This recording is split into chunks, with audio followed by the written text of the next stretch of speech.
আসসালামু আলাইকুম। কৃষি ও কৃষকের কথা থেকে এ পর্বে আমরা নিয়ে আসলাম আমাদের এলাকায় বাগমারাতে গত 2 তারিখে রাত্রে দিবাগত রাত্রে অনেক বৃষ্টি হয়েছে। বৃষ্টির কারণে কৃষকের ফসলাদি জমি ধান আলু পেঁয়াজ থেকে শুরু করে অনেক ক্ষয়ক্ষতি হয়েছে।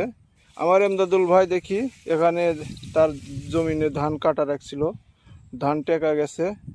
তো ভাইকে জিজ্ঞেস করি, ভাই কি পরিমাণ বৃষ্টি হয়েছিল? ভাই প্রচুর পরিমাণে, এটা কথা বলা যাবে না ভাই।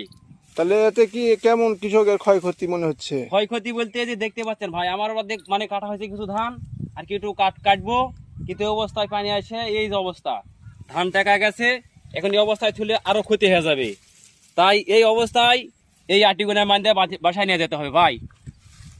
কৃষকের এই দুর্ভোগ, আল্লাহ সব কৃষকের সহায় হোক। কৃষি ও কৃষকের কথার সাথেই থাকবেন। ধন্যবাদ।